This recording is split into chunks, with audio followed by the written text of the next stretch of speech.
Hope you had a nice weekend, everyone. Thanks for joining us 6 a.m. on this Monday. I'm Eric Conner. And I'm Carrie Lane, filling in for Netta Aranpour. Let's get to meteorologist Evan Irani for a check of the forecast. Here we go. Another work week in the books. Another work week and a cold one. Okay. As we started off, it was a cooler than normal weekend. We're going to continue with those cooler than normal temperatures as we start our Monday. But we're warming up really nicely as the week progresses. By midweek, we'll be back in the 70s almost across the board in the afternoon. For now, there is a good amount of cloud cover out there. It's a little hard to pick up on radar imagery and satellite imagery, but we're getting there.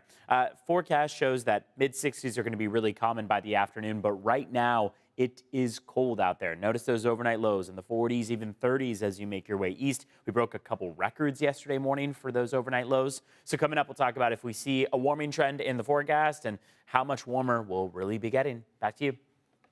Thanks, Evan. So this morning, we're hearing from the family of a 12-year-old boy who was shot and killed at a house party in National City. And police are still looking for whoever opened fire. CBS 8's Regina Yarita live at National City Police Headquarters with the latest on this. Just 12 years old, Regina. Yeah, that's correct. Good morning, Carrie and Eric. And now National City Police is having to take on a case that involves a 12-year-old boy who died at a house party on Friday night. His older sister and his mother talked to us yesterday. They shared a couple memories. So these are some of the pictures that you're looking at of Elijah. Some of them were taken when he was younger. He was the youngest baby of 3 siblings, a 7th grader at Lemon Grove Academy Middle School.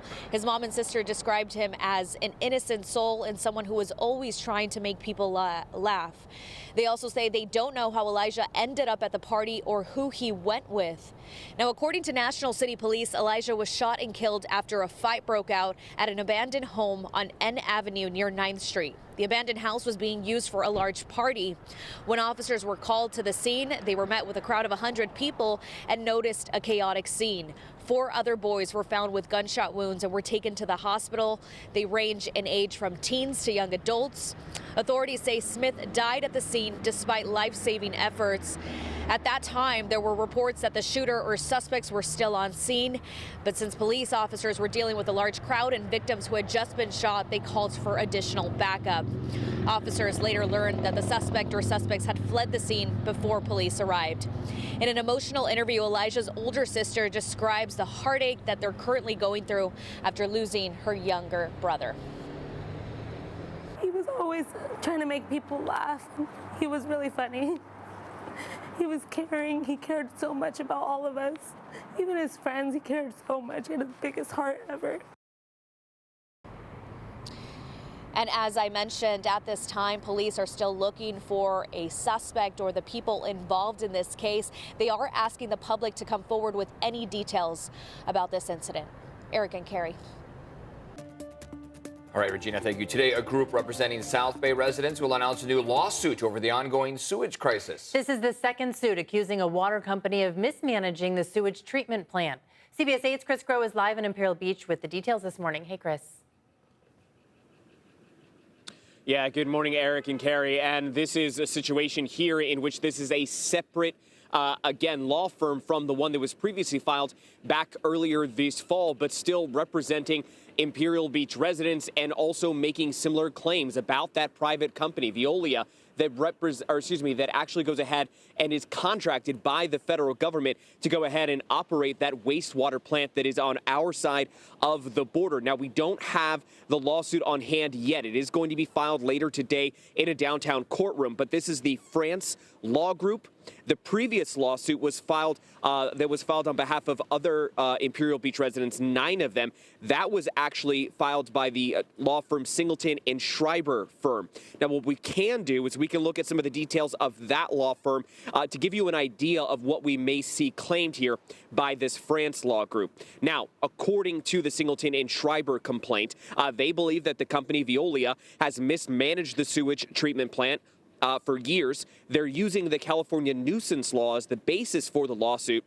In fact, in the complaint, they claim that since 2018, There have been 500 illegal discharge incidents from the plant, resulting in over 1 billion gallons of raw sewage flowing into the Tijuana River in the Pacific Ocean, greatly impacting people's lives. We have heard the reports of people getting sick. We have heard and we have seen firsthand what the impact of those beach closures have done for businesses and for tourism here in this area. All of that cited in this lawsuit. Now, after that announcement, Veolia Water said in a statement, quote, "The overwhelming cause of the odors and pollution affecting Imperial Beach is the excessive and uncontrolled sewage flows from Tijuana, much of which have never even entered the South Bay plant." Now, we are going to be hearing from the France Law Group later on today at around 11 o'clock in downtown San Diego. We'll get more details about their lawsuit.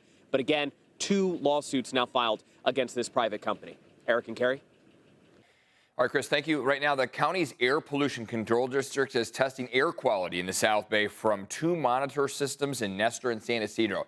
The results can be easily accessed online. The district's website shows how much hydrogen sulfide was detected in the air. Readings are measured in 4 categories, green being the best, to yellow, to orange, and then to purple. The data is updated every hour on this website. New dashboard provides historical data for the last week. In addition to that, there's a button, a clock icon that people can click to get hourly data. Yeah, you can get that hourly data. In a few weeks, another monitoring system will be placed in Imperial Beach.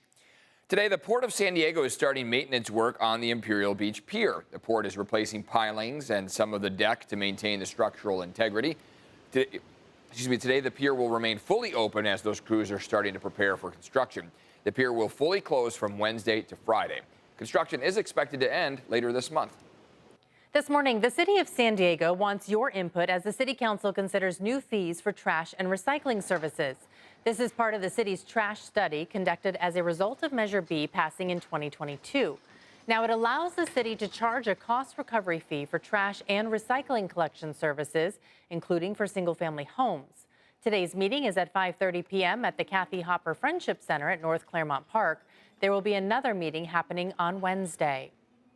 Taking a peek outside on this Monday, a very chilly start out there here, Yeah, right? cold temperatures out there, 30s inland, 40s along the coast, so below bundle where up. we normally would be. Yeah, jacket's going to come in handy. And then as we get toward the afternoon, while I want to say you'll be able to peel off all the layers, there are likely going to be some people that hold on to a warmer jacket even through the afternoon. Forecast high is 64 degrees. That's 6 degrees cooler than where we normally would be. Normal would be 70. Overnight lows are coming in the 40s along the coastline, whereas 50s would be normal. And we are below normal on our rain so far this month. Normal would be almost 4/10. We have only seen 1/10. So we're below normal on our water year. That started on October 1st, and we're below normal on our monthly totals. And we're below normal on our temperatures. So, I mean, what more could we refer to in terms of our below normal conditions right now? Ramona is at 29 degrees right now. We broke a couple records yesterday morning on those overnight lows. Could do so again today. 39 in Escondido right now, 45 in Encinitas, and 46 in La Mesa. 5-day forecast will take us finally to some warmer territory. Those temperatures are going to warm up gradually through midweek, and looks like Wednesday, Thursday are the warmest days that we have. But notice that those overnight lows are not warming up all that much. As we get toward Friday, temperatures are going to begin to sink while this week is dry completely, Monday through Friday. That next chance for rain in the forecast is going to quickly arrive by the upcoming weekend. It looks right now like Sunday is the best day for rain. That absolutely can change in the forecast as we get toward the end of the week, so stay clued into it. Also, today and Wednesday seem to be prime days for some offshore Santa Anas, which means that we will stay dry. If you've been feeling it, you're going to keep feeling it through at least midweek. Let's check in on traffic. So far, drive times out the door not looking too bad. A little bit slower on the Midspan Coronado Bridge. Taking you to one crash that just popped up, or at least has been one that we've checked in on actually previously. Slow lane and right-hand shoulder blocked on the 163 southbound at the 52. Volume is still very light out there, which means that this hasn't caused any major backups this morning, but be aware that the slow lane and the right-hand shoulder will be blocked there. Border wait times right now are at 135 minutes at the San Ysidro Port of Entry, well over 2 hours. Otay Mesa Port of Entry, you're going to get across much faster. It should only take you about an hour. Carrie and Eric.